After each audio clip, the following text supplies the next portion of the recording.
Foi antes mesmo dos nazistas na Alemanha. O Brasil já tinha campos de concentração onde mais de 73 mil pessoas foram aprisionadas. Os nordestinos, vítimas da seca, da fome, das doenças, eram isolados nos chamados currais do governo, construídos em 1915 e em 1932 no Ceará.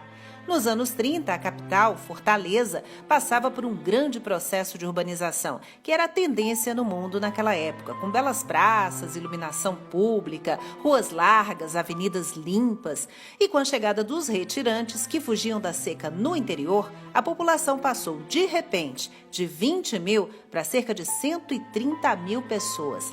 Aí, os moradores mais ricos reclamaram que aquela gente faminta, suja, maltrapilha, estava enfeiando a cidade. E eles tinham medo também de invasões e de saques, como os que já tinham ocorrido no passado. Então, era preciso mandar logo aqueles mendigos para bem longe. Em 1915, por exemplo, uma primeira experiência para isolar essas famílias de sertanejos numa área chamada Alagadiço, em Fortaleza, foi mencionada no livro O 15, da escritora cearense Raquel de Queiroz. Mais tarde, outros 6 campos de concentração seriam construídos, a maioria no interior do estado, bem longe da capital, ao redor das cidades de Crato, Cariús, Quixeramobim, Quixadá, Ipu e Senador Pompeu. Algumas ruínas desses alojamentos ainda podem ser vistas. As condições eram desumanas. As epidemias como cólera se espalhavam rapidamente entre os retirantes amontoados, cercados e vigiados por soldados, sem permissão para sair. Eles eram vestidos com panos de saco, alimentados uma vez por dia com ração à base de carne seca, farinha e rapadura, porque a carne de primeira mesmo era desviada, roubada e vendida antes de chegar até eles. As denúncias eram contra os encarregados, as lideranças políticas da região. E muita gente acabou morrendo de fome, de doença, de fraqueza mesmo. Os cadáveres eram jogados em valas abertas, valas comuns, porque não dava tempo nem de cavar uma sepultura decente para cada um. E a estimativa é de que só em Senador Pompeu, no campo de concentração do Patu, mais de 2.000 pessoas morreram.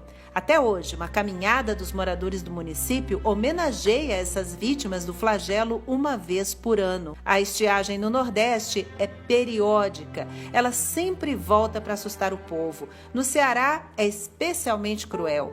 Em 1877, ou seja, no fim do século XIX, na chamada Grande Seca, 1/3 da população do estado foi dizimada.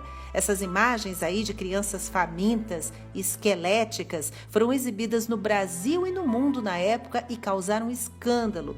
O imperador, Dom Pedro II, prometeu que venderia até a última pedra da coroa para combater o problema.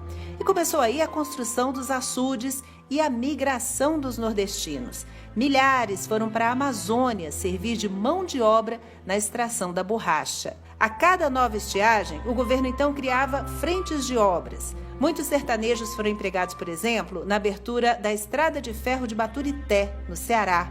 E alguns flagelados da seca foram enviados até para lutar na Revolução de 1932 em São Paulo. Os campos de concentração agora já fazem parte do passado. Um passado sombrio do Brasil, mas a promessa de políticas públicas, de trabalho e de assistência ainda está longe de resolver o problema. E é isso. Até a próxima com mais uma história.